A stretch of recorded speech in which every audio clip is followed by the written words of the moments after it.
Hi, it's your girl, Miss Olivia, and today I'm going to be talking to you about how turbine engines work. Now, if some may not know, I am a turbine mechanic. I work on airplane engines like jet engines, I work on helicopter engines like turboshaft engines, really any gas turbine engine I will do, or I work on, or I know about. So I figured I'd make a video today kind of explaining how turbine engines work. Now I know I made a video previously talking about how turbine engine, or what different types of turbine engines and what they do. But today I'm going to kind of talk to you about how they work. Now, I guess I will start off by saying a regular car engine and a turbine engine have one thing in common. They both go through the same strokes. Piston engines can have 4-stroke or 2-stroke, but I'm not going to get into that. That's piston engines.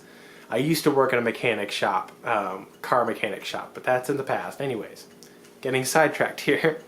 So, any engine really needs the 4 main things: intake, compression, combustion, and exhaust.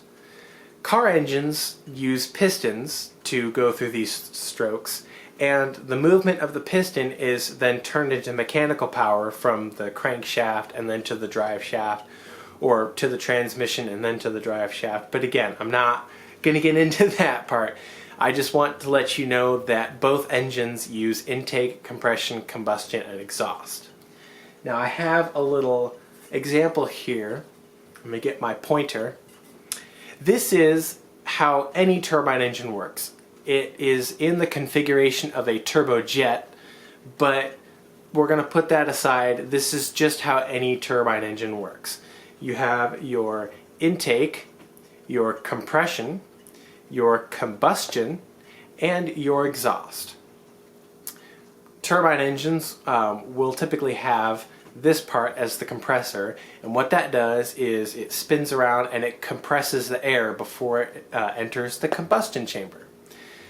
Some turbine engines will have a big fan up front, which is called a turbofan, but some engines, like this one right here, have just a regular intake that goes right to the compressor.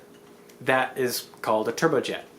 Some engines will have out either the back here or either the front right here an output shaft that goes to a transmission or that goes to a propeller.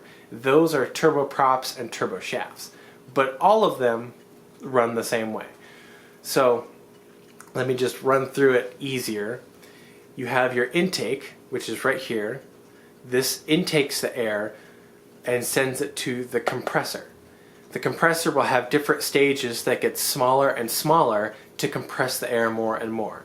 Some engines have more stages that compress the air really tight, and some turbine engines have less compression stages, which doesn't compress the air as much.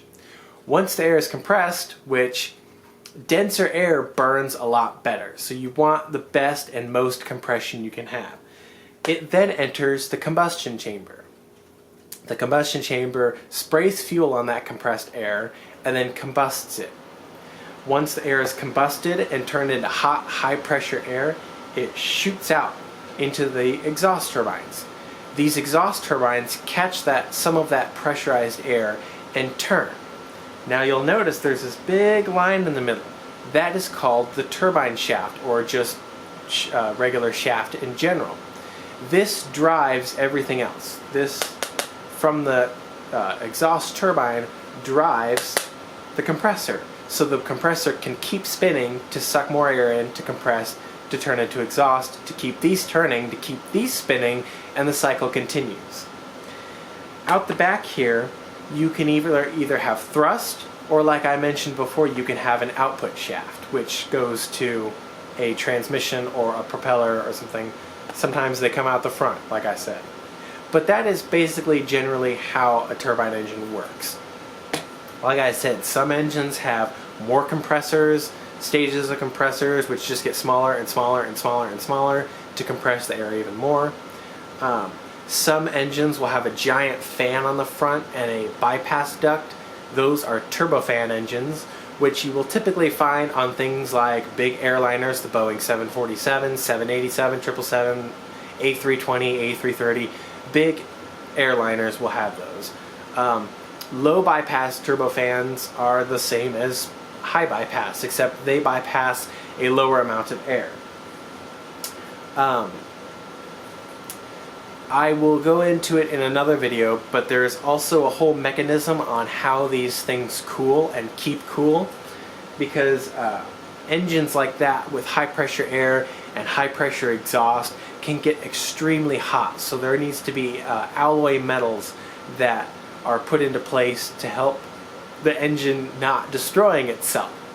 So that is how a turbine engine works from a small YouTuber, or I guess you could call me an idiot. I'm kind of an idiot. But there is how it works from a dummy like me. And I hope this video was very helpful for you. And I will be making more videos on how turbine engines work and whatnot. Again, like I said, I'm a turbine mechanic. I work at the airport. So I do a lot of stuff with high bypass turbofans. But I am starting up my own little shop where I will work on anything. I kind of have that in place now, where I have people call me up and say, hey, my ultralight helicopter needs worked on, or my helicopter needs worked on, or I've got this little jet that needs worked on, and I'll go over and I'll help them out and I'll work on it. But yeah, hopefully that was helpful, and I hope you guys have a good day.